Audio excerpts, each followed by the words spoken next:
4조 28절의 말씀입니다. 한 절씩 교독하여 읽겠습니다. 신약성경 25페이지쯤에 있는 마태복음 15장 21절로 28절의 말씀입니다. 하나님의 말씀입니다. 예수께서 거기서 나가사 두로와 시돈 지방으로 들어가시니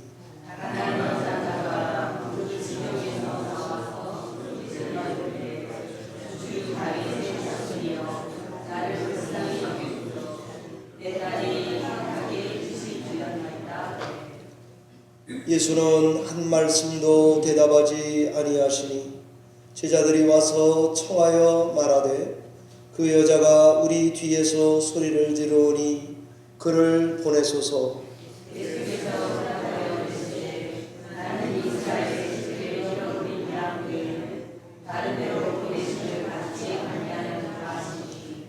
여자가 와서 예수께 절하여 이르되 주여 저를 도우소서.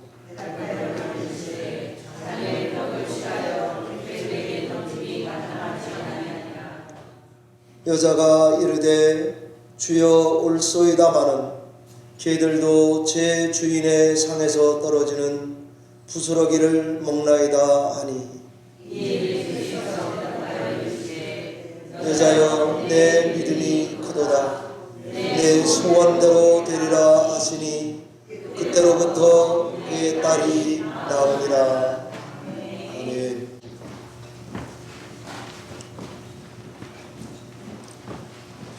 귀한 찬양 감사드립니다. 기도하고 말씀을 청구하겠습니다. 살아계신 하나님 아버지, 귀한 말씀을 저희들에게 들려주실 때에 보배로운 믿음, 정금 같은 믿음, 귀하고 복된 믿음 우리들에게 허락해 주시기를 원합니다. 오늘 이 말씀으로 치유의 놀라운 역사가 있는 귀하고 복된 말씀 되게 역사하여 주시옵소서. 예수님 이름으로 기도하옵나이다. 아멘. 벌써 신년 마지막 째 주일이 되었습니다. 1월 넷째 주가 되었습니다. 굉장히 시간이 빠르게 지나가고 있습니다. 올 한 해에도 소명을 화답하는 순명 공동체로 신앙에 가시기를 바라겠습니다. 소명에 화답하고 순명하는 신앙생활을 하시려면 어떻게 해야 되는가 하는 말씀을 한 번 더 전하고 제가 다음 주에부터는 나는 하나님 앞에 죽음을 어떻게 준비할 것인가 그거를 한번 준비해서 전하려고 하고요. 내가 사랑하는 사람이 떠나갈 때는 어떻게 보내야 되는가 하는 말씀을 다음 주에는 증거하도록 하겠습니다. 우리는 어떻게 소명에 화답하고 순명하며 신앙에 갈 것인가? 저는 반복되는 대로 오늘 이 수로보니게 여인의 믿음 생활의 모습에서 그 답을 발견할 수 있다고 생각합니다. 무엇보다도 모든 일에 믿음으로 반응하자라는 말씀을 드리고 싶었습니다. 믿음으로 반응하자는 말은 구체적으로 어떻게 반응하는 걸 믿음으로 반응한다 그러는가? 오늘 본문에 의하면 내가 기도하는 것입니다.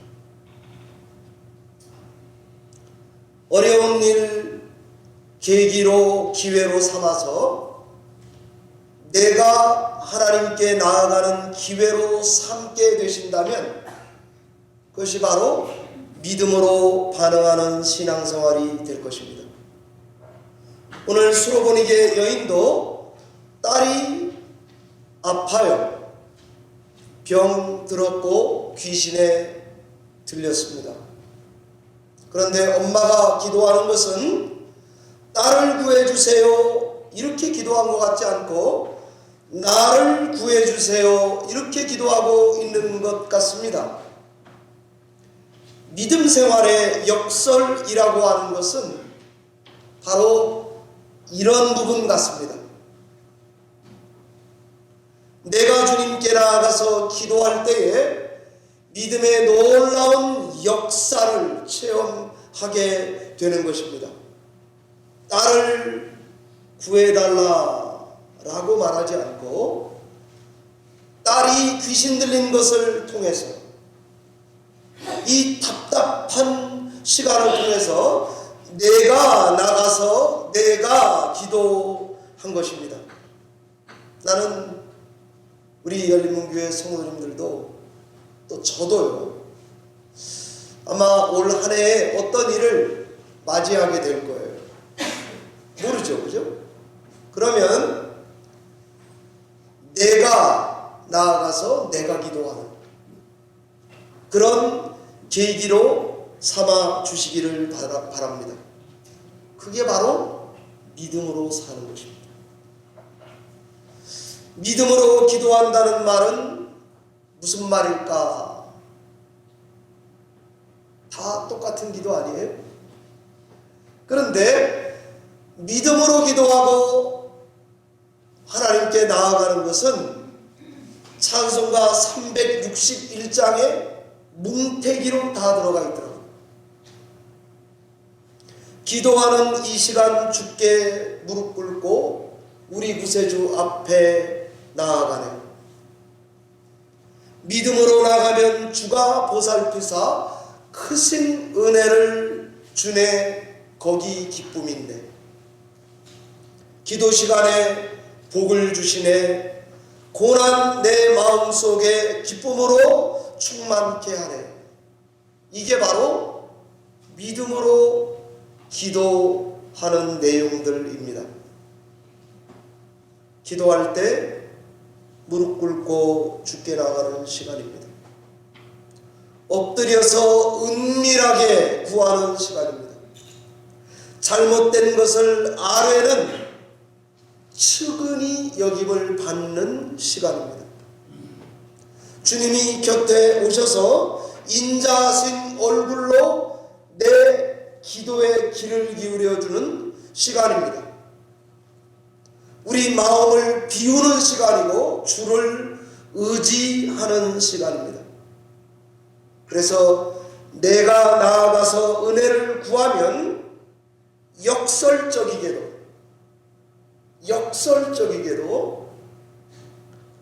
딸이 아파서 문제가 있어서 내가 나아왔는데 하나님께서 나에게 기도하는 자에게 은혜를 주신다고 믿습니다. 참 은혜는 좋은 것입니다. 손자, 손녀 나면 손녀 그레이스라고 다 지세요. 우리 박장로님은 이제 그레이스 있으니까 얼마나 좋습니까? 믿음으로 기도하는 것은 오늘 본문에 보니까 또 하나 제가 살펴보니까 모든 걸림돌과 장벽을 넘어가게 해 줍니다. 오늘 이 여인에게는 두 가지 장벽이 있습니다. 사람들의 거절 그리고 예수님의 거절입니다. 이 두 가지를 다 극복해 가는 비결을 가만히 보니까 믿음으로 극복을 해가고 있었습니다. 사람들의 거절도 또 심지어 예수님의 거절도 믿음으로 극복을 할 수 있다는 것입니다. 중동에서는 남녀가 유별하니까 문화적으로 남녀가 서로 말을 걸지 않는 게 정상이에요. 그것도 이방 여자가 유대인 남자에게 말을 건다는 건 있을 수 없는 거예요. 그런데 오늘 수로보니게 여인이 주 다윗의 자손이여 이렇게 부르면서 주님께 구하고 있습니다. 주여 이렇게 부르는 것은 이해가 가요. 그런데 다윗의 자손이여 바로 이렇게 부르는 것을 보니까 진짜 예수님이 원하는 믿음이 그녀에게 있어 보입니다. 예수님이 그동안에 가르쳐 온 대로, 예수님이 사람들이 나를 이렇게 알아주기를 기대하는 대로 불러드리고 있습니다. 다윗의 자손이라고 부르는 것은 평소 때 예수님의 가르침과 그분에 대한 지식이 있었다는 것이고, 그 다음에 그것이 그녀에게 믿음이 된 것입니다. 이방 여자가요, 다윗의 자손이라고 하는 이 독특한 부르심, 이것을 붙들었기 때문에 주여라고 부를 수 있었던 것입니다. 주여 불러서 다윗의 자손이라고 깨달은 게 아니고 다윗의 자손 예수님을 간파하고 알았기 때문에 주 다윗의 자손이여 라고 부를 수 있던 것 아닙니까? 이런 믿음은 이 여인으로 하여금 아마 예수님을 볼 때에 이렇게 생각하게 만들고 있었을 것입니다.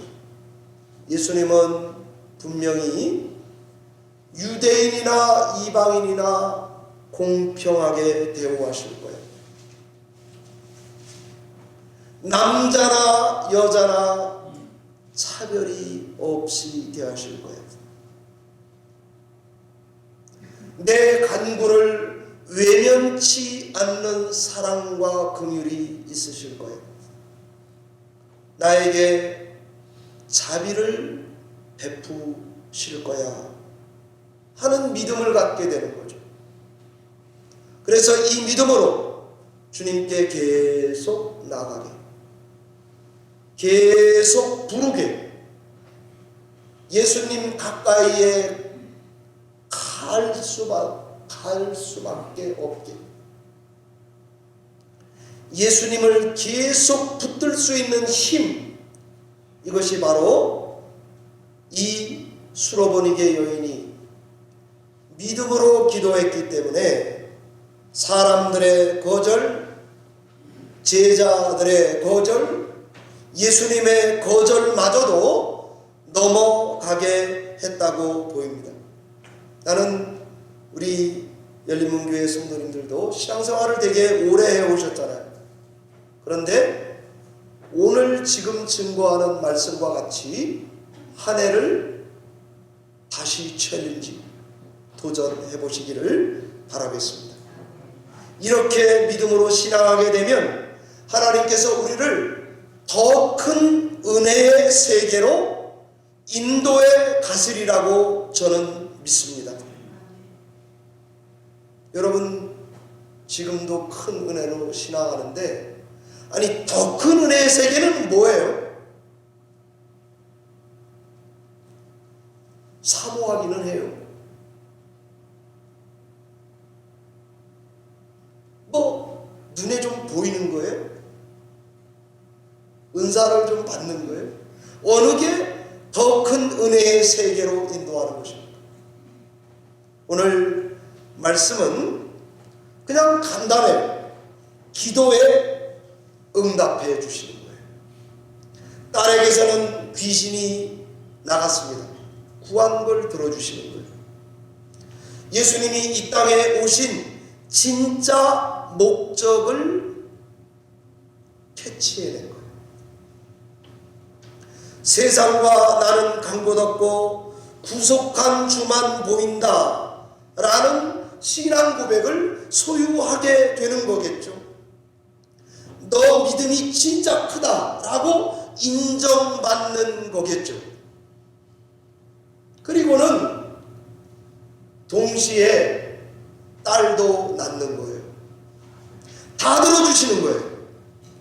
더 큰 은혜의 세계로 인도받는 것은 우리가 믿음으로 한 해를 신앙할 때에 이것은 추상적이거나 남의 얘기하듯이 하면 안 되고 내가 나아가서 내 이야기, 내 신앙생활이 되어야 합니다. 이런 소원을 가지고 신앙생활을 하셔야 됩니다.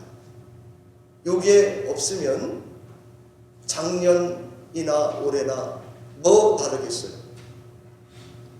그런 생각이 듭니다. 마치 사진으로 보고는 야 멋있다 하는 것과 직접 가서 만져본 거랑은 다른 것과 같습니다. 제가 총회를 우리 교단 총회를 알래스카에서 했는데 아내랑 또 친구 우리 이규선 목사님 뉴욕에 제자 삼는 교회 시공하시는 이규선 목사님이 렌터카를 했어요. 허 목사네가 좋은 거 보여줄 테니까 가자는 거예요. 그래서 갔죠. 강에 얼음이 떠내려가더라고요. 그래서 잠깐만 목사님, 내가 직접 저 얼음을 손에 담아봐야 되겠다. 제가 뭘 직접 하는 걸 좋아하잖아요. 성미가 급해가지고 내려가서 손으로 직접 이렇게 떴어요.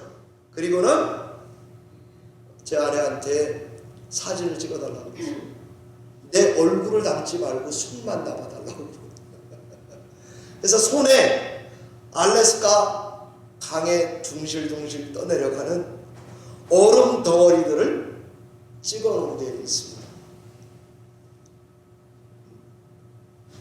그거를 기회 있을 때마다 봐요. 누가 알래스카 아무리 얘기해도 나는 내 손 안에 얼음을 만진 사람이에요. 아니, 지난주부터 아주 폼을 많이 잡아요. 어디 비행기 타는 폼도 잡고 알래스카 폼도 잡고 그렇습니다. 직접 체험하고 경험하는 것은 나중에 보니까요.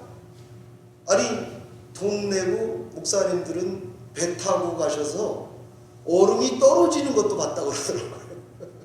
저는 그 돈이 없었는지 하여튼 왜 못 갔는지 몰라요. 하여튼 더 남이 안 가보는 데 가고 싶어가지고 그렇게 갔었거든요. 제가 본 거는 작은 거예요. 그런데도 그게 잊혀지지가 않아요. 그리고 알래스카 그러면 그 장면이 저에게는 떠오르게 됩니다. 분명한 건 체험하면 생생하다는 거고요. 우리의 믿음에 의심들지 않는다는 것입니다. 난 분명히 손에 담아봤어요. 어떤 건지 잘 알아요. 그래서 의심하지 않습니다. 저는 신앙생활하면서 이런 생각이 들 때가 많아요. 왜 하나님은 이렇게 거절을 많이 하실까? 왜 이렇게 기도가 많이 안 들어주실까? 그죠? 제가 좀 많이 들어줬다고 해야 좋은 설교자가 될 텐데 왜 이렇게 많이 안 들어주실까? 그리고 너무 오랫동안 이루어지지 않은 기도가 저에게도 참 많아요.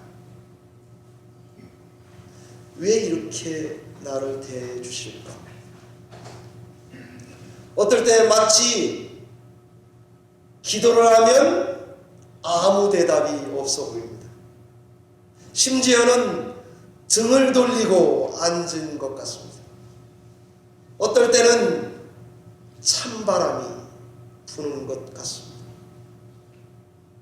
나 같은 거에는 관심도 없는 것 같습니다. 기도하는 거에 거절의 연속인 것 같습니다. 왜 그럴까?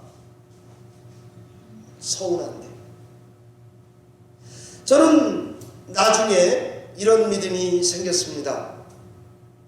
하나님께서는 기도에 응답하시는 주체신데 반드시 타이밍과 때가 있고 그 다음에 듣고 계시다는 것을 믿게 되었습니다.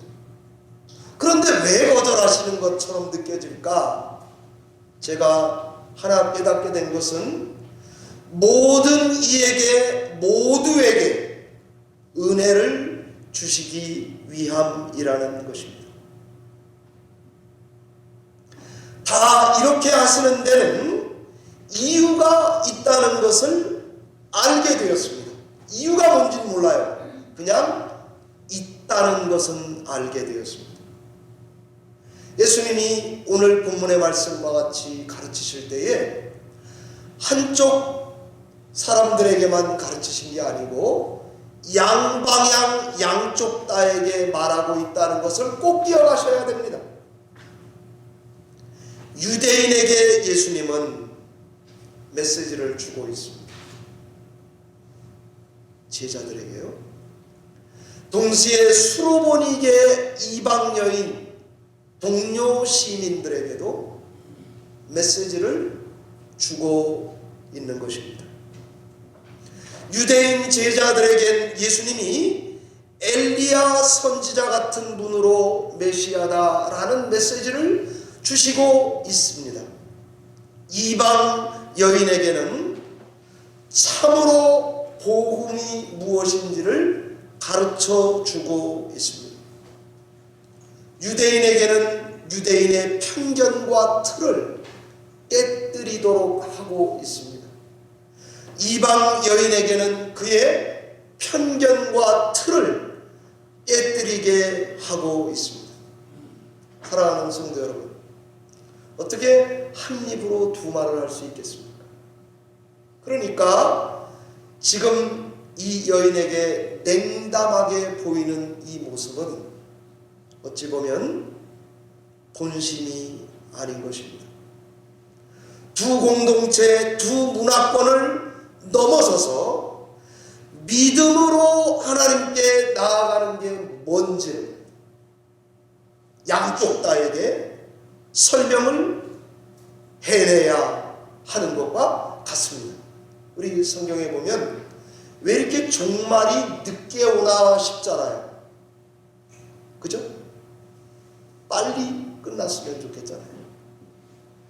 성경은 늦게 종말이 오는 이유, 심판이 늦어지는 이유를 하나님이 사랑이 많아서 오래 참기 때문이라고 해석을 붙여줍니다. 참으심으로 여러 사람들이 구원에 이르기를 바라고 계시다는 거 아닙니까? 그러니까 이러한 하나님의 말씀을 대할 때마다 저희는 내 기도가 늦게 응답되는 것, 하나님께서 냉담하고 무관심해 보이는 것, 내 기도에 거절하는 것에 하나님의 어떤 의도가, 뜻이 있다는 것을 믿고 그럼에도 주님 앞에 나아가는 계기로 삼아야 합니다. 이것이 바로 믿음의 역설입니다. 오늘 수로보니게 여인에게 예수님은 아주 강력한 노를 했어요. 그런데 이 여인은 오늘 우리 본문에 보면 yes, but 그렇게 받고 있습니다. 25절에 예수님께 나아가서 절하며 구합니다. 주님, 그래도 나를 도와주세요. 주님이 말씀하십니다. 자녀의 떡을 취해서 개에게 주는 것은 옳지 않단다. 명백한 공개 거절입니다. 주님께 어떻게 이 여자가 반응합니까? 주여, 맞습니다. 그러나 이렇게 반응하고 있습니다. 이 말은 주님, 맞습니다. 이방인인 난 개입니다. 그러나 이렇게 나간 것입니다. 주여 맞습니다. 그러나 이렇게 나아가는 게 신자의 자세가 되어야 합니다. 저나 우리 성도님들께서 이런 신앙을 한번 경험하게 되면 하나님이 응답하지 않으신 것이 하나님의 은혜의 방편이구나 라는 것을 지나고 나서 알게 될 것입니다. 그리고 하나님은 그런 귀한 믿음을 늘 칭찬해 오셨습니다. 그러니까 저희도 이런 믿음을 가지고 한 해를 신앙하시기 바랍니다. 제가 이것은 말장난으로 여러분 위로하기 위해서 드리는 말이 아닙니다. 정말 믿음은 역설적인 눈을 갖지 않으면 담아낼 수가 없습니다. 마치 무지개가 제가 전에 예를 들었던 것처럼 구름 속에 두신 것과 같습니다.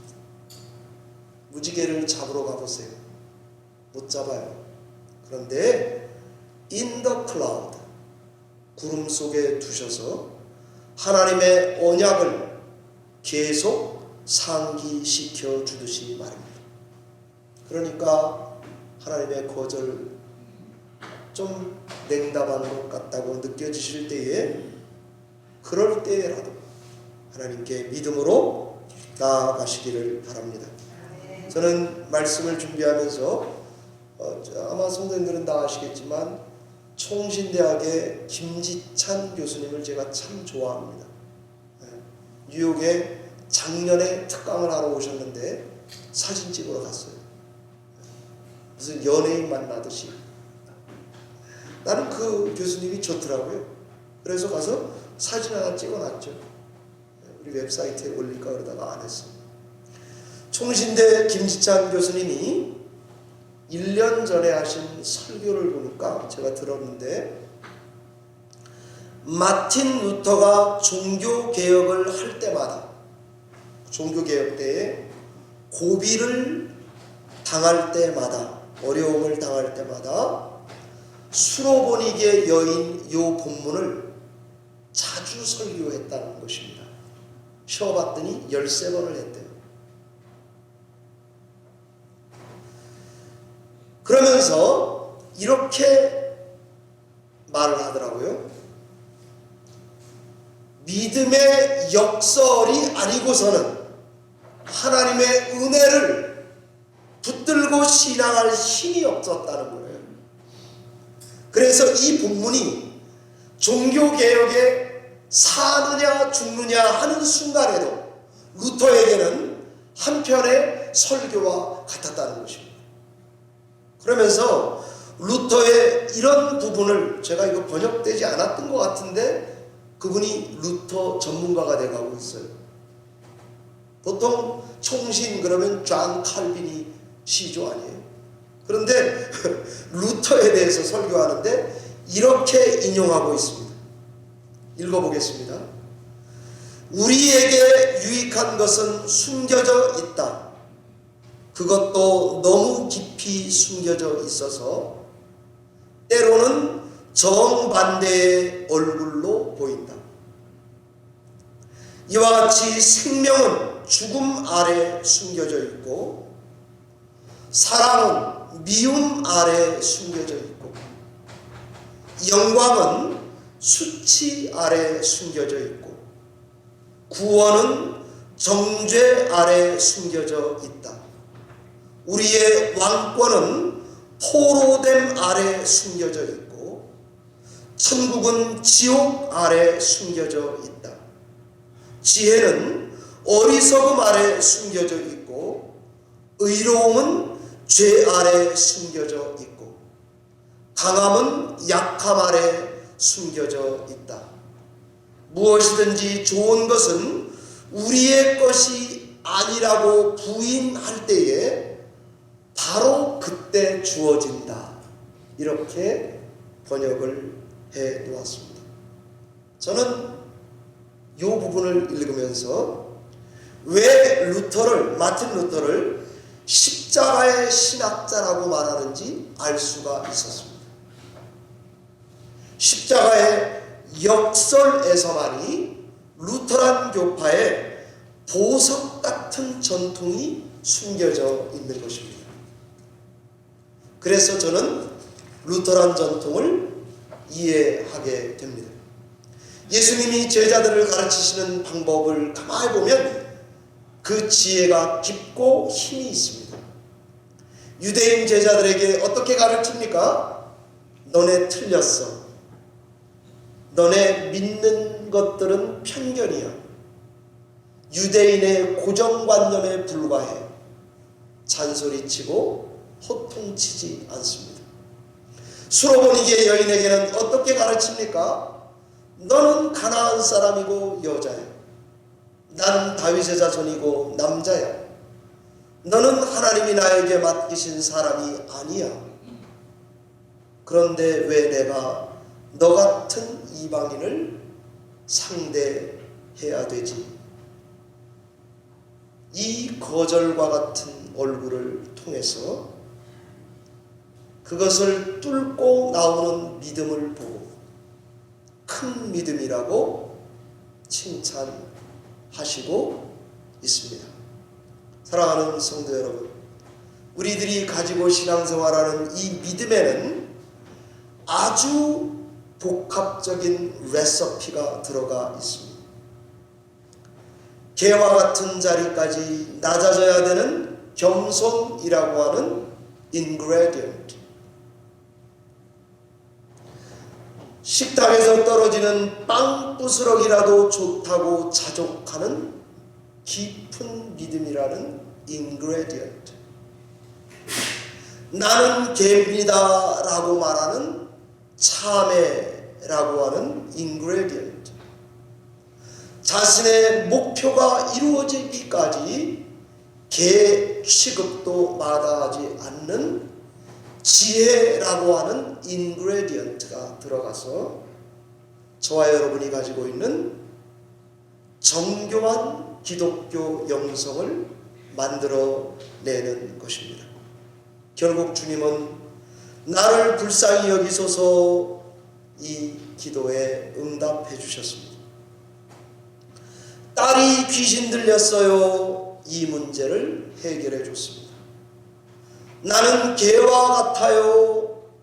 그를 위로해 주셨을 뿐 아니라 자녀들의 빵을 취해서 개에게 수라상을 차려내준 것과 같습니다. 믿음은 우리로 하여금 주님께 늘 더 가깝게 할 것입니다. 믿음은 어려운 일 당해도 주님께 나가게 할 겁니다. 믿음은 거절 앞에도 구하는 것을 중단하지 않게 할 것입니다. 믿음은 등 돌린 주님이 얼굴로 돌려서도록 만들어 놓을 것입니다. 믿음은 우리로 하여금 큰 믿음이다 칭찬 듣게 해줄 것입니다. 믿음은 내가 나보다 더 사랑하는 대상에게까지 하나님의 은혜가 임하게 할 것입니다. 말씀을 맺겠습니다. 믿음 생활에는 역설로 가득합니다. 이 믿음은 대문과 같아서 확 열어제치고 들어가면 내가 한 번도 경험하지 못했던 세계가 그 안에 있는 것과 같습니다. 제인 크로스비라고 하는 작곡가가 있습니다. 여러분 오늘 우리 찬송가 아까 부른 들어가 있고 오늘 특송한 것도 제인 크로스비 곡이에요. 이 여자는 나이 90을 살고 돌아가셨습니다. 찬송가를 9,000편이나 썼습니다. 그런데 우리 지금 21세기 찬송가, 새 찬송가 안에 22곡이나 되는 게 다 그분이 적은 것입니다. 찬양하라 복되신 구세주 예수. 주가 맡긴 모든 역사 너 이제 흉악하나 인애하신 구세주여 예수로 나의 구주 삼고 기도하는 이 시간 아까 설교 때 말씀드린 것 나의 생명 되신 주 나의 갈 길 다가도 오 놀라운 구세주 예수 내 주 나의 영원하신 기억 저 죽어가는 자 다 구원하고 자비한 주께서 부르시니 전부 다 주옥 같은 찬송가를 여러분도 다 좋아하는 찬송가를 크로스비라고 하는 이 여인이 작곡을 했습니다. 그래서 저는 도대체 이 사람이 어떤 사람이기에 찾아봤습니다. 봤더니 생후 태어나서 6개월 되고 나서 의사가 눈 수술을 잘못해서 맹인이 됐습니다. 일생을 맹인으로 살았습니다. 안 보이는 가운데 예수 그리스도의 대속을 노래하며 곡으로 환전하면서 사는 것입니다. 찬송가에는 제가 좋아하는 아이작 와츠, 영국의 작곡가나 미국의 제인 크로스비 같은 이런 할머니들의 곡은 여러분 다 좋아하지 않습니까? 한두 곡도 아니고 9,000편. 그 중에 우리 찬송가에 23개 들어와 있는데 공통점이 있습니다. 예수 그리스도의 대속에 대해서 분명한 지식을 가지고 있습니다. 그 다음에는 그것을 목말라 합니다.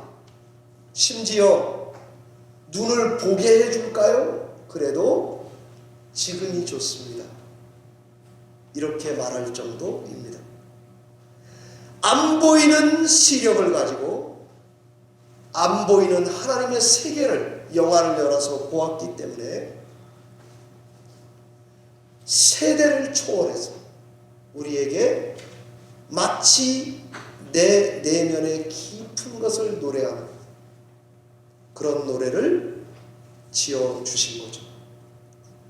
아마 이분은 나중에 천국 우리가 가보면 가장 저작권료를 많이 받는 사람이 되지 않을까 싶습니다. 빌 게이츠보다도 부자예요. 제프 베이조스보다 부자일 거예요. 일론 머스크보다 부자일 거예요. 마크 저커버보다 5대 부자를 제가 지금 불렀어요. 부자일 거예요. 저는 우리 열린문교회 성도님들께서 이런 믿음의 비밀을 각자 간직하시고 영감 넘치는 가운데 우리의 영혼의 동반자 되시는 예수 그리스도와 함께 한 해를 승리로 신앙해 가시기를 바랍니다. 올해에도 꼭 이 믿음으로 살아서 내 믿음이 크다 인정받고 칭찬받고 응답받는 한 해가 되시기를 바랍니다. 기도하겠습니다. 하나님 아버지 감사합니다.